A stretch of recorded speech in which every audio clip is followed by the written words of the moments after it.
Assalamualaikum warahmatullahi wabarakatuh. Halo semuanya, selamat pagi. Apa kabar hari ini? Semoga semuanya dalam keadaan sehat dan walafiat ya. Amin.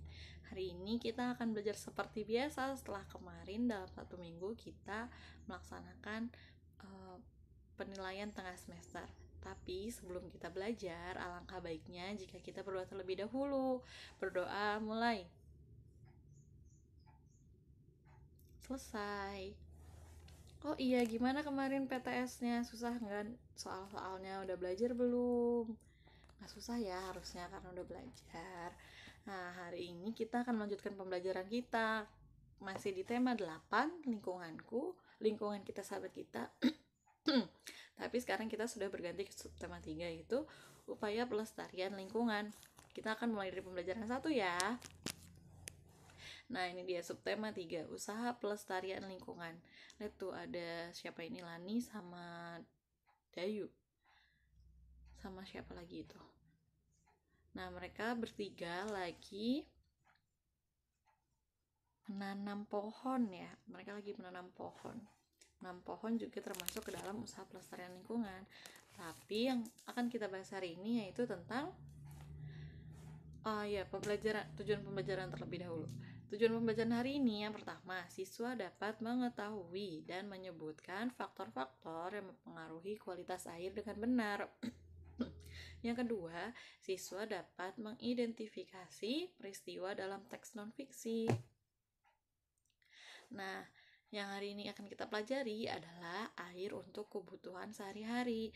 Di sini ada teks non-fiksi yang berjudul air untuk kebutuhan sehari-hari. Teks non-fiksi adalah teks yang berisikan tentang fakta-fakta sesuatu, misalnya tentang air, tentang matahari, atau tentang yang lainnya, yang berupa fakta secara ilmiah maupun secara nyata. Fakta itu pasti nyata gitu tuh, bukan sesuatu karangan yang misalnya kalau ini teks non fiksi. Kalau teks fiksi itu adalah teks karangan yang misalnya berisi tentang cerita-cerita seperti cerita tentang unicorn, cerita tentang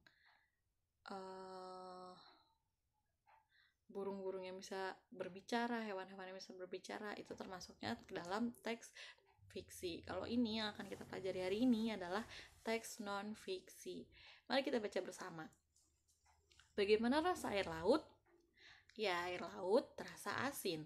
Jika kamu berenang di pantai dan terpercik air laut, kamu akan mengetahui bahwa air laut terasa asin. Sebagian besar atau 97% air yang menutupi planet bumi ini berupa air laut. Air laut tidak bagus untuk diminum. Air laut juga tidak dapat digunakan dalam kebanyakan industri dan keperluan rumah tangga. Untunglah, 3% air di dunia berupa air segar, yaitu air yang tidak asin dan dapat digunakan untuk minum, memasak, dan mencuci. Persyaratan air bersih meliputi 3 komponen. Yang pertama, persyaratan secara fisik yang bisa kita lihat, yang bisa kita rasakan, yang bisa kita amati. Yang kedua, persyaratan secara kimia. Yang ketiga, kandungan mikroba yang terdapat di dalamnya atau persyaratan biologi. Mari kita bahas pertama, persyaratan secara fisik. A. Tidak keruh. Air yang bisa kita minum, masak, dan gunakan untuk keperluan sehari-hari tidak boleh keruh atau berwarna jernih. Tidak berwarna apapun, jernih airnya. Yang C, tidak berasa apapun, airnya harus gak ada rasanya. Kayak air putih yang kita minum setiap hari itu kan tidak ada rasanya. Yang D, tidak berbau apapun, airnya juga gak boleh ada bau. Misalnya kamu minum airnya gak keruh, airnya gak berwarna, airnya gak ada rasanya, tapi airnya ada baunya. Misalnya ada bau apapun itu. Kadang ada air yang memang agak sedikit berbau, seperti sumber airnya ada di dekat limbah atau apa, biasanya itu ada sedikit bau gitu. Suhunya antara 10 derajat sampai 25 derajat atau sejuk. Yang F, tidak meninggalkan endapan. Nah, bisa jadi nih airnya tidak keruh, tidak berwarna, tidak berasa, tidak berbau, suhunya 10-25 derajat. Tapi begitu kamu tuang air itu di gelas, kamu bisa ngelihat di bawah, di dasar gelas itu ada endapannya kayak gitu. Nah, kalau kayak gitu berarti itu air itu tidak bisa diminum ya, karena tidak memenuhi persyaratan secara fisik. Nah, air untuk kebutuhan sehari-hari, syarat kedua itu syarat kimiawi, tidak mengandung bahan kimia. Yang A, tidak mengandung bahan kimia yang mengandung racun. Tidak mengandung racun. Yang B, tidak mengandung zat-zat kimiawi yang berlebihan. C, cukup yodium. D, pH atau derajat keasamannya antara 6,5 sampai 9,23.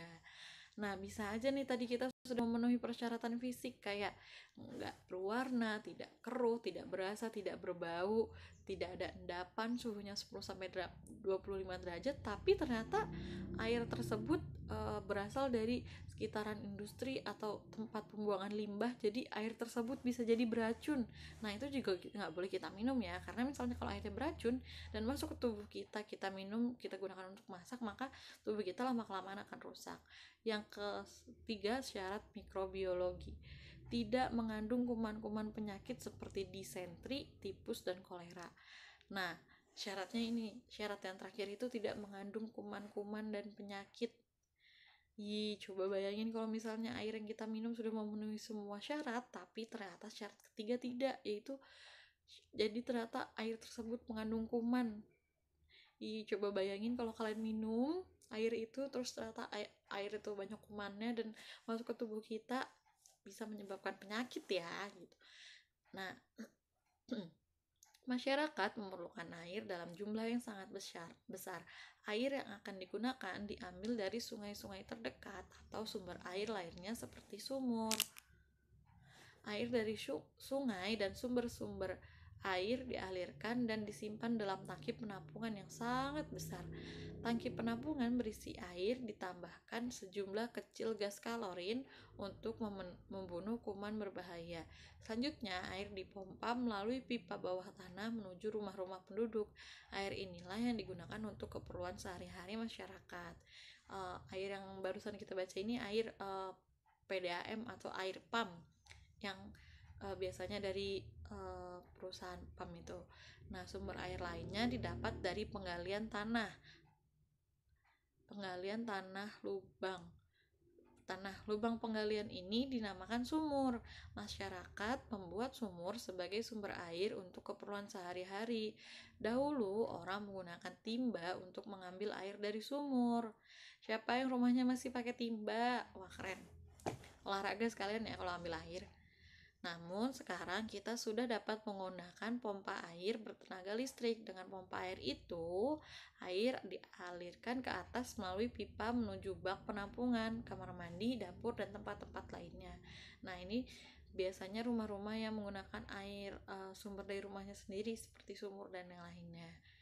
Nah, tadi tuh ada dua jenis sumber air. Ada sumber air yang ditampung di tangki yang sangat besar lalu dialirkan ke rumah-rumah, atau biasa kita lihat seperti air pump. Terus ada juga sumber air yang didapat dari penggalian tanah yang biasanya ada di rumah, itu seperti sumur ya, berupa sumur gitu. Nah, tugasnya hari ini nomor 1, ada beberapa yang bukan tindakan yang dapat kita lakukan untuk ikut dalam membantu mengurangi krisis air bersih, yaitu A. Menghemat penggunaan air, B. Menggunakan air semuanya, C. Membuang sampah di sungai. Nomor 2, berikut ini adalah ciri fisik air bersih yang layak dikonsumsi manusia kecuali A. Tidak keruh, D. Berwarna putih, C. Jernih. Mana tuh ya? Nomor 3, informasi yang terkandung dalam teks non-fiksi adalah A. Imajinasi pengarang, B. Fakta, C. Mitos, D. Cerita fiksi. Nah, tadi udah jelasin ya cerita fiksi non-fiksi itu apa. Yang keempat, apakah air laut dapat digunakan untuk kebutuhan rumah tangga? Jawabannya A. Tidak bisa, B. Bisa, C. Tidak tahu. Jangan kalian tidak tahu lagi. Tadi kan udah dibahas ya di depan, jadi pasti tahu dong. Yang nomor 5, Yang termasuk syarat air bersih secara kimiawi adalah A. Cukup yodium, B. Tidak berwarna apapun, C. Tidak berasa apapun, D. Tidak berasa apapun. Nah, itu saja tugasnya untuk hari ini, dan itu saja pembelajaran kita untuk hari ini. Semoga semuanya dapat belajar dengan baik ya. Oh iya, karena sekarang masih dalam keadaan pandemi seperti ini, kita harus tetap berjaga jarak, gunakan masker jika keluar, dan selalu mencuci tangan dengan menggunakan sabun. Terima kasih, sekian dari Ibu. Wassalamualaikum warahmatullahi wabarakatuh. Dadah.